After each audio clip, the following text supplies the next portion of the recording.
कहा भी है कि चाहे सुखो सदा तो शरण राम की ले, कहे नानक सुन रे मना दुर्लभ मानुष दे। कि अगर सदा सुखी रहना चाहते हैं, अब ऐसा कौन व्यक्ति होगा जो सुखी नहीं रहना चाहे।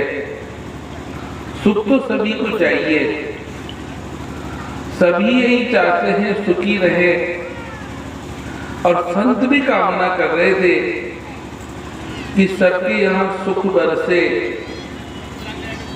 फिर कमी कहाँ है, क्योंकि सद्गुरु के आदेश के मुताबिक भक्ति हो, सद्गुरु का वचन मान करके सद्गुरु की मर्यादा में रह करके भक्ति कर सके तो सार्थक है, फिर वो सुखदायी होती है। मन की भक्ति सदा दुखदायी रहती है, क्योंकि मन की भक्ति देखा देखी में होती है। वो कर रहा है इसलिए मैं भी कर रहा हूं, उसका कोई परिणाम क्या होगा पता नहीं है, वो क्यों कर रहा है पता नहीं है। केवल देखा देखी में वो भक्ति वास्तव में दुखदायी हो जाती है।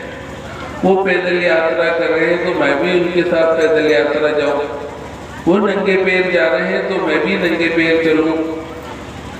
किसने कहा? कहीं धर्म शास्त्र में लिखा है? हमारे तरफ रामदेवरा जाते हैं लोग और पैदल नंगे पैर, कईयों के तो रास्ते में ही प्राण निकल जाते हैं, उनकी डेड बॉडियां लेकर के आते हैं। कई एक्सीडेंट में मर जाते हैं, कई है जो ऐसे बीमार हो जाते हैं उनका वापस आना भी मुश्किल पड़ जाता है। तो क्या रामदेव जी महाराज ने कहा कि पैदल आना है? नहीं, ये सारे साधन बनाए, पर इंसान दुनिया के पीछे चलता है, न संतों की मानता है न ग्रंथों की मानता है, ये केवल दुनिया के पीछे चल रहा है। देखा देखी में परिणाम भी पता नहीं है, क्यों कर रहा है पता नहीं, क्या होगा इससे ये भी पता नहीं। क्योंकि महात्मा उदाहरण देते हैं कि एक बहन थी, उसके पति मिलिट्री में थे। अब वहां से मिलिट्री में से चिट्ठी आई तो बहन तो पढ़ने जानती थी। एक नौजवान बच्चा निकल रहा था सूट बूट पहन करके, उसे बुला लिया, बेटा ये चिट्ठी आई है, उसको पढ़ करके सुना। अब उसने वो चिट्ठी हाथ में ले ली, चिट्ठी खोल ली और चिट्ठी खोल करके वो रोने लग गया। तो बहन ने सोचा शायद वो खत्म हो गए, मर गए, इसलिए ये रोने लग गया। तो वो बहन भी रोने लग गई। अब उसके दो छोटे बच्चे थे, वो भी माँ को रोता हुआ देख के वो भी रोने लग गए। इन 3-4 जनों का रोना सुन करके पड़ोस में से वो बहनें भी आकर के वहां रोने लग गई, पर पूछ कोई भी नहीं रही भी कौन मर गया, क्या हो गया, क्यों रोया जा रहा है। सब रो रहे हैं। जब उसी बहन का बच्चा स्कूल से आया, उसने देखा ये हमारे घर में सारी औरतें बैठ के क्यों रो रही हैं, क्या हो गया। उसने बाहर ही पूछा, आंटी आप क्यों रो रहे हो। उसने कहा मुझे तो पता नहीं है, ये भाभी जी रो रहे थे जो मैं भी रोने लग गई। यहाँ भाभी जी से पूछा आप क्यों रो रहे थे, कि ये काकी जी रो रहे थे जो मैं भी रोने लग गई। ऐसे वो पूछता पूछता अपने बहन भाइयों के पास चला गया। उन्होंने पूछा क्यों रो रहे हो? कि मम्मी रोने लग गई, जो हम भी रोने लग गए। और मम्मी से पूछा मम्मी आप क्यों रो रही हो? कि भैया ये लेटर पढ़ने वाला रोने लग गया, जो मैं भी रोने लग गई। लेटर पढ़ने वाले से पूछा रे भाई तू क्यों रोने लग गया? वो कहता है मुझे तो पढ़ना नहीं आता इसलिए रोने लग गया। अब आप विचार कीजिए स्थिति क्या है। सब वहां बैठ करके रो रहे हैं, जबकि रोना तो उस अकेले का ही था, क्योंकि पढ़ना तो उसे नहीं आता था। परंतु देखा देखी वो कर रहे इसलिए हम भी करें। क्योंकि कई बार ऐसा होता है, एक महात्मा आए मेरे पास, वो कहने लगे महाराज आपने जो ज्ञान दिया वो बिल्कुल सही है। ईश्वर तो यही है जो आपने बताया, निराकार है, अखंड अविनाशी है, इसमें कोई शक नहीं है, ये बिल्कुल सत्य है। परंतु मैं एक बात आपसे पूछना चाहता हूँ। मैंने कहा पूछिए। कि फिर ये सारी दुनिया कर रही है जो पागल है क्या? मैंने कहा सारी दुनिया का तो पता नहीं, पर तेरा पता पड़ गया मुझे कि तू पागल है। क्योंकि वास्तव में उनको तो पता ही नहीं है सारी दुनिया को तो, पर तुझे तो इसी ज्ञान का पता पड़ा। तुझे तो सतगुरु ने ये दिव्य नेत्र प्रदान किए जिससे तो इस निराकार पारब्रह्म परमेश्वर के दर्शन कर रहा है, तू इसको जान रहा है, जिसके लिए सारे ग्रंथ वेद कुरान पुराण उपनिषद सब इसकी विटनेस भर रहे हैं, गवाह दे रहे हैं कि ये परमात्मा है। इस परमात्मा की विभूतियां सबने सुनाई।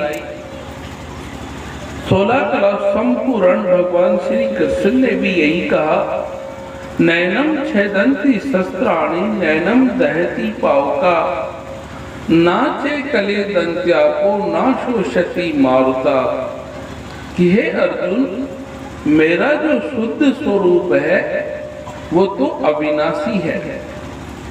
शस्त्र मुझे काट नहीं सकता, अग्नि मुझे जला नहीं सकती, पानी मुझे भिगो नहीं सकता, वायु मुझे सुखा नहीं सकती।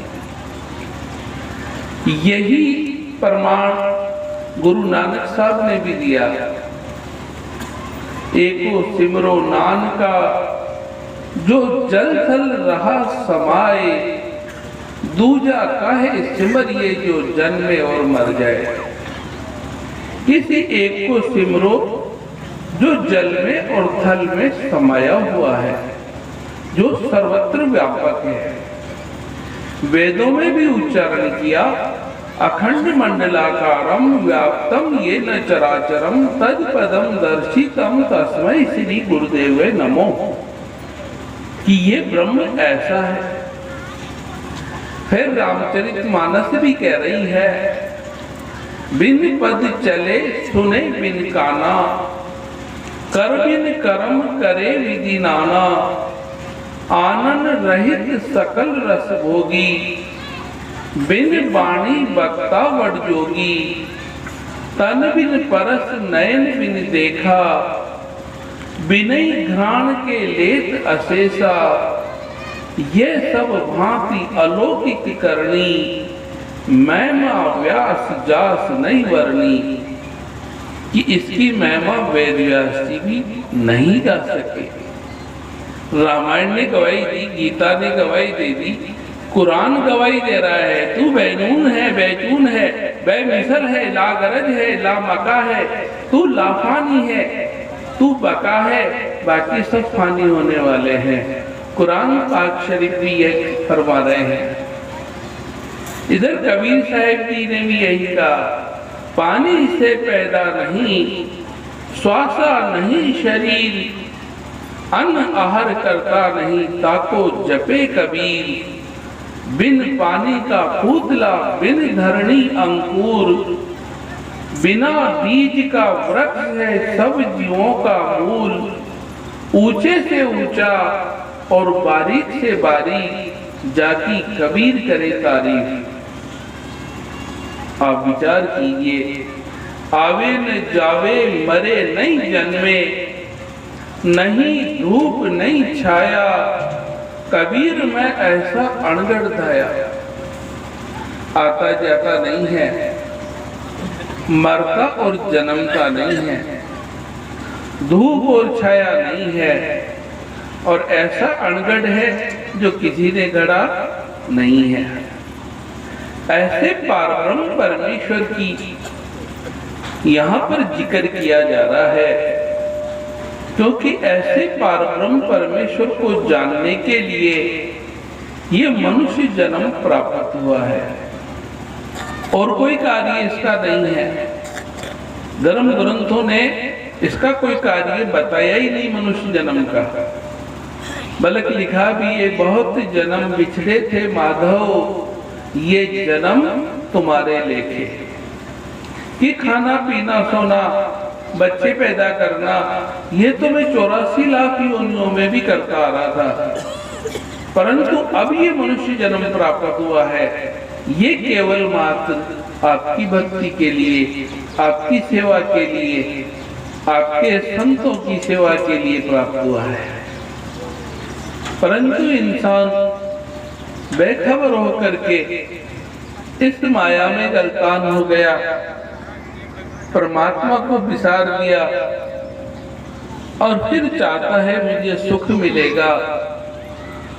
परमात्मा को भूल करके आज तक किसने सुख पाया है? जिसने भी सुख पाया इस परमात्मा को जानने के पश्चात, इस पारब्रह्म परमेश्वर की लगता करने के बाद ही सुखी हुए।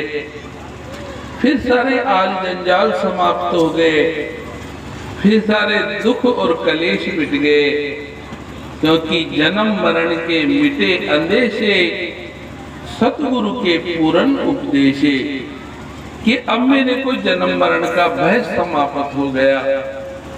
अब मैं पुनः पुनः जन्म, पुनः पुनः मृत्यु को प्राप्त नहीं होऊंगा, क्योंकि मैंने इस पारब्रह्म परमेश्वर को जान लिया है।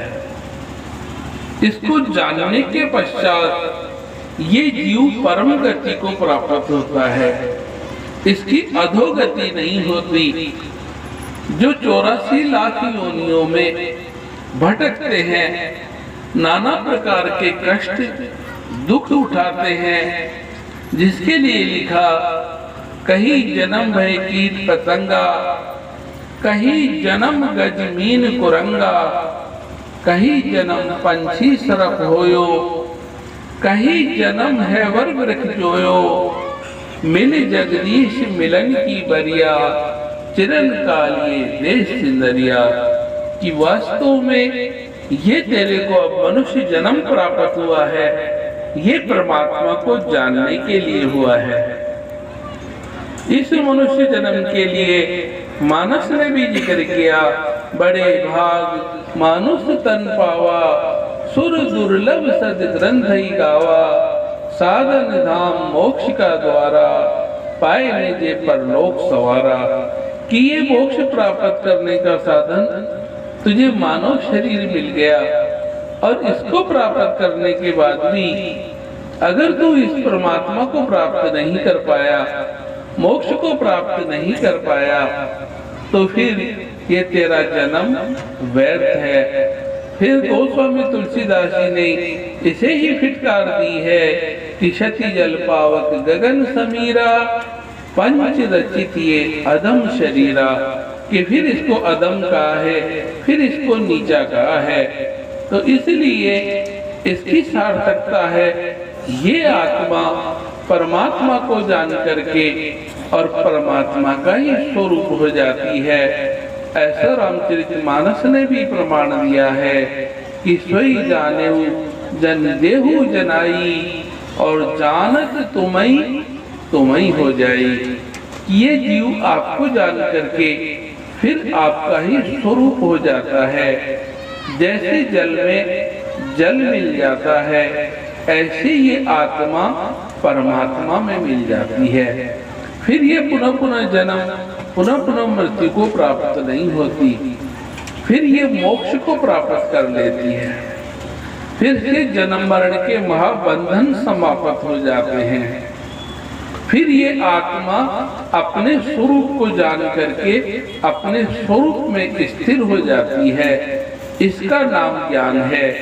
आज सद्गुरु माता जी यही संदेश जन जन तक पहुंचा रहे हैं कि ये मनुष्य जन्म सबसे विशेष है। 84 लाख योनियों का इसको लाडा बताया है मनुष्य जन्म को। अभी भी बच्चा भजन में गा रहा था कि हीरा जन्म इसको प्राप्त हुआ है, जो ये कोडियों के भाव में रोल रहा है। हीरा जन्म प्राप्त हुआ और खाने पीने सोने में इसने गवा दिया। संत महापुरुष इसे चेतना प्रदान करते हैं कि ये अवसर बार बार नहीं मिलेगा। अब देखो इंसान के लिए कितना ऊंचा स्वर्णिम अवसर मिला है। आज आप देखो कईयों के देवी देवता आते हैं, किसी के कहते हैं ये ऊपर की हवा है, ये देवताओं का प्रकोप है, इसलिए इनकी ये तकलीफें हैं। परंतु आपने कभी विचार किया कि इंसान के शरीर में क्यों आते हैं? देखे गाय के आने लग जाओ देवता, गाय श्री लाने लग जाओ, देखे कुत्ते के आने लग जाओ, बेल के आने लग जाओ, भैंस के आने लग जाओ, किसी पशु के देवी देवता नहीं आते नील में। मनुष्य के शरीर में ही क्यों आते हैं? इस पर कभी आपने विचार किया? क्योंकि देवी देवताओं को भी इस चीज का पता है, मानव शरीर के बगैर मोक्ष और मुक्ति प्राप्त नहीं हो सकती। इसलिए ये मानव शरीर को पकड़ लेते हैं ताकि ये दुखी होकर के कहीं ब्रह्म ज्ञानी संतों के चरणों में चले जावे, तो इसका भी कल्याण हो जावे, साथ साथ मेरा भी कल्याण हो जावे। इसलिए मानव शरीर में ये देवता आते हैं। आपने कभी देखा बेल के देवता आ रहे हैं, बेरू जी आ रहे हैं या माता जी आ रहे हैं? बेल के नहीं हैं ये। क्यों? तो उनको पता है ये तो पशु योनियां है, इनका सानिध्य मेरे लिए कल्याण का मार्ग नहीं है, मानव शरीर ही मेरे कल्याण का मार्ग है। बूंदी का पास का एक जिक्र है, ऐसे महात्मा ज्ञान चर्चा कर रहे थे, बैठे थे, तो एक जिंद आ गया डील में। वो कहने लगा कि ऐसा कोई है क्या जो ईश्वर की जानकारी करवावे? तो उस समय बूंदी में ज्ञान देने का आदेश नहीं था किसी के पास, क्योंकि पिताजी के पास था, वो शरीर छोड़ गए थे। तो उनको कहा भाई कभी महात्मा ज्ञान देने वाले आएंगे तो आपको ज्ञान दिलवा देंगे। तो उसने जिंद ने कहा कि नहीं, कभी नहीं, अभी जहां भी ज्ञान देने वाले महात्मा वहां लेके चलो मुझे, और अभी चलो। फिर उनको कोटा लाए, कोटा महात्माओं से उनको ज्ञान दिलवाया। जैसे ही ज्ञान प्राप्त हुआ, बड़ी शांति से उसने ज्ञान को सुना। ज्ञान लेने के बाद उन्होंने साथ में जितने लोग थे उनको कहा कि अब आप मेरा चबूतरा उखाड़ के फेंक देना, वहां से त्रिशूल वगैरह पूजा वूजा कोई नहीं करना, अब मुझे बुलाना भी नहीं, क्योंकि अब मैं नहीं आऊंगा, अब मेरी मुक्ति हो गई है, अब मैं मुक्त अवस्था को प्राप्त हो गया, आज के बाद मैं किसी के डील में नहीं आऊंगा। तो आप विचार कीजिए कि कितनी बड़ी, कहा गया सुर दुर्लभ, कि देवताओं को भी ये मनुष्य देह दुर्लभ है। देवता भी मानव योनि में आने के लिए भगवान से प्रार्थना करते हैं, हे प्रभु हमें मानव योनि प्रदान कर, तो हम भी तेरे संतों की सेवा कर सके। जब आप सेवा करते हो तो देवताओं को बड़ी रीस आती है कि अगर हम भी मानव योनि में होते तो हम भी संतों की सेवा कर रहे होते, संतों को पानी पिला रहे होते, फरस बिछा रहे होते, संतों के लिए खाना परोस रहे होते, संतों के जूते चप्पल जमा रहे होते। हे प्रभु, हमें भी मानव योनि दे दे ताकि हम भी तेरे संतों की सेवा कर सके। इतना ऊंचा जन्म पाने के बाद भी और इंसान देखो देव योनि में जाने का प्रयत्न कर रहा है, क्योंकि महायोगेश्वर 16 कला संपूर्ण भगवान श्री कृष्ण के वचन हैं कि हे अर्जुन, जो देवताओं की उपासना करते हैं वो देवलोक को ही प्राप्त होते हैं, जो पितरों को पूजते हैं वो पितृलोक को प्राप्त होते हैं, जो वृक्षों को पूजते हैं, केला है, पीपल है, तुलसी है, इनकी पूजाएं करते हैं वो वृक्ष की योनियों को प्राप्त होते हैं, जो मुझ अविनाशी को पूजते हैं वो मुझ अविनाशी को ही प्राप्त होते हैं। तो आप विचार कीजिए कि ये इंसान किस योनि में जाने का प्रयत्न कर रहा है। इंसान के लिए तो सबसे ऊंची योनि बताई है, जिसके लिए कहा भी गया रामचरितमानस में कि सब मम प्रिय सब मम उपजाए, सब ते अधिक मनुज मोए भाई। कि सारी उत्पत्ति मेरी है, सबको मैंने ही बनाया है, सबकी उत्पत्ति मेरे द्वारा हुई है, परंतु फिर भी सबसे अधिक मुझे मनुष्य प्रिय है। आप विचार कीजिए, इतना ऊंचा तन प्राप्त करने के बाद भी ये इंसान परम गति की सोचने के बजाय और अधोगति में जाने का प्रयत्न कर रहा है और नीचे की योनियों में जाने का प्रयत्न कर रहा है।